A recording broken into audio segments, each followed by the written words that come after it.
जैसा कि अभी आपने सुना, राजस्थान में हमारे सहयोगी हीरालाल नील ने राजस्थान के हालात बताए।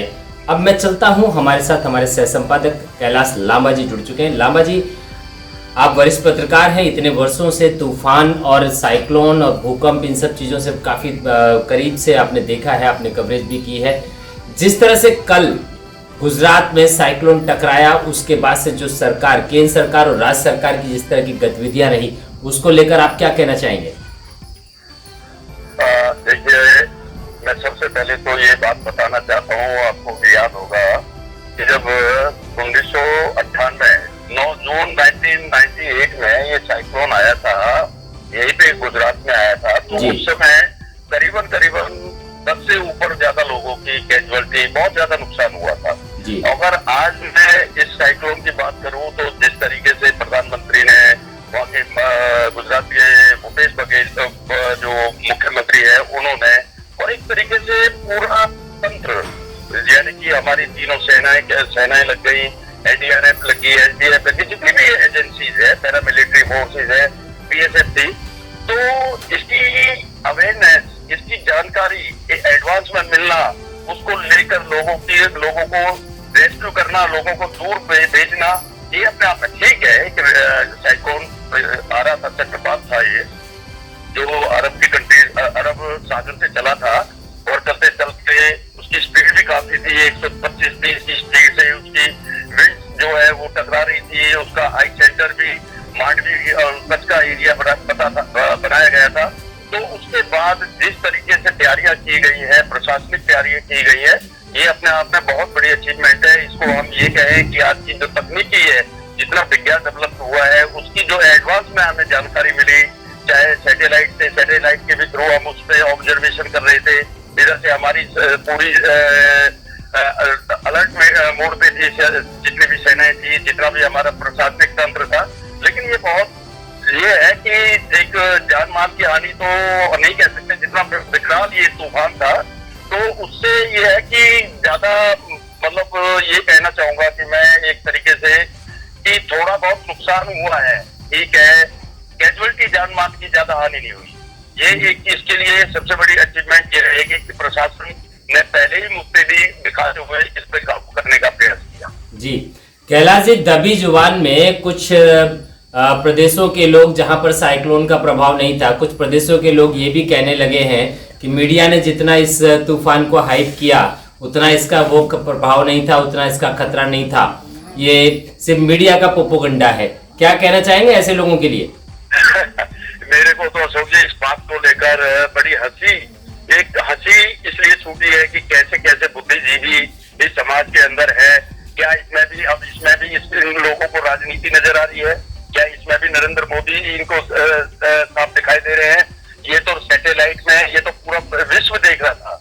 आपको बता दूं, मैं जिस समय टकराने की जो स्थिति थी मांडवी और कच्छ के इलाके में, पूरे विदेशों में बैठे हुए जितने भी ये देश थे जो भारत के हित को देख रहे थे, वो भी अलर्ट मोड पे बैठे हुए थे। सबने अपनी सेनाएं बैठा रखी थी।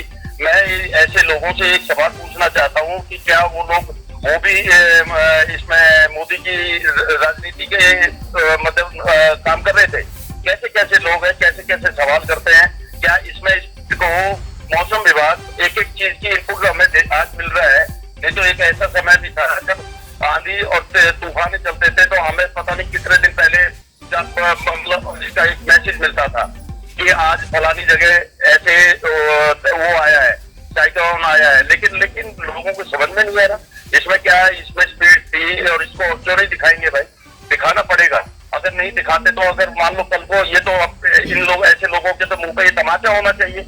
उनको ये देखना चाहिए कि मौसम विभाग है, जितनी भी एजेंसीज है, जितने भी लोग थे, जितना प्रशासनिक तंत्र लगा हुआ था, क्या वो मूर्ख था? लोगों की जान माल की अगर गति से अगर ये इनपुट हमें नहीं मिला होता, ये सारी टेक्नोलॉजी हमारे पास नहीं होती और कल को कैजुअलिटी लोगों की बढ़ जाती, तो फिर यही आरोप करते हैं केंद्र सरकार और प्रदेश सरकार ने क्या किया, पहले सावधानी क्यों नहीं बरती। कैलाश जी, कुल मिलाकर ये तो हम भी कहेंगे और आप भी इस बात को मानेंगे कि सरकार ने जो सावधानी पिछले एक हफ्ते से बरती है, उसी का नतीजा है कि आज कैजुअलिटी नहीं है, जान की कोई नुकसान नहीं है। हाँ, पेड़ पौधे टूटे हैं, बिजली के खंभे उखड़े हैं, वो नुकसान है, गाड़ियां का नुकसान है। लेकिन आप ये बात तो आज तारीफ के काबिल है कि वास्तव में केंद्र सरकार और राज्य सरकार ने जो पहल की वो इस हद तक रही कि आज कम से कम हम ये नहीं कह सकते कि हाँ हमें जान का कोई खतरा या नुकसान हुआ है। हालांकि अभी उसमें जांच चल रही है, क्योंकि जब तूफान आता है और वापस लौटता है तो अपने साथ बहुत कुछ ले जाता है। अब वो साइक्लोन क्या लेके गया और क्या छोड़ के गया ये तो अभी 2-4 दिनों में पता लगेगा। लेकिन जहां तक अभी जो खबर मिल रही है कैलाश जी, वो ये है कि लगभग मात्र सिर्फ 2 लोगों की मृत्यु हुई है और पेड़ पौधे और जानवरों का नुकसान हुआ है। तो इस चीज को लेकर तो आप भी मानेंगे कि हाँ केंद्र सरकार और राज्य सरकार के अलर्टनेस का नतीजा है ये।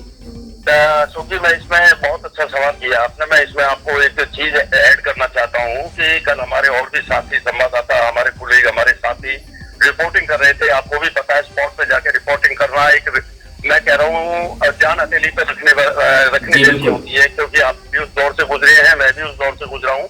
और ऐसी भी नौबत आई है कि फ्लड के अंदर मैं, चलो मेरे को स्विमिंग आती थी, मैं तैर के उसमें लोगों को हाथ से निकाल के लेके आया और अपना दर्शकों को लाइव भी दे रहा था। तो ऐसी चीजें सामने आती है। लेकिन कल मुझे इस बात की बड़ी हैरानी हुई, जहां हमारे साथी और जहाँ प्रशासनिक तंत्र लगा हुआ है, एनडीआरएफ लगी है, एसडीएफ, आरएफ लगी है, ऊपर से मॉनिटरिंग की जा रही है, नेवी के जो कोस्ट गार्ड है वो अलर्ट मोड पे थे। जैसे ही करीबन 5 और 6 बजे का जो समय था, जैसे जैसे साइक्लोन नजदीक आ रहा था, उसके आई कॉन्टेक्ट सेंटर में आ रही थी तो टकराने की स्थिति थी। तो जैसी विंड्स की स्पीड जो करीबन जो सुबह चल रही थी 70 से 80, वो एकदम 110 और 100 के बीच में आ जाती है। तो तूफान और बारिश, हमारे साथी वहाँ खड़े होना, उनको मतलब बोलने में भी इतना रिस्की था कि जैसे तैसे उन्होंने दर्शकों को, जैसे उनसे मेहनत बन पाई, उन्होंने विजुअल भेजे और वहाँ के हर चीज को दिखलाया। तो वहाँ मेरे को ये चीज का अफसोस आया। एक देखा मैंने वहाँ लोगों में देखा, एक जेंट्स स्कूटी पे बैठ के 3 बच्चों को, जो किसी की उम्र 4 साल रही होगी, किसी की 5-6, मतलब वो लोग एज ए पिकनिक स्पॉट मना के आ रहे थे। तो ये जो इस तरीके के लोगों, जबकि उनसे धारा 144 भी लगाई गई थी, प्रशासन ने अलर्ट भी कर दिया था कि आप ना घूमे, घर से बाहर ना निकले, कच्चे मकानों में ना रहे, सारी अवेयरनेस, सारी ऐसी बातें बताई गई थी। लेकिन पता नहीं लोगों में ये था तरफ, अरे नहीं ये तो होता रहता है, यहाँ तो आता रहता है।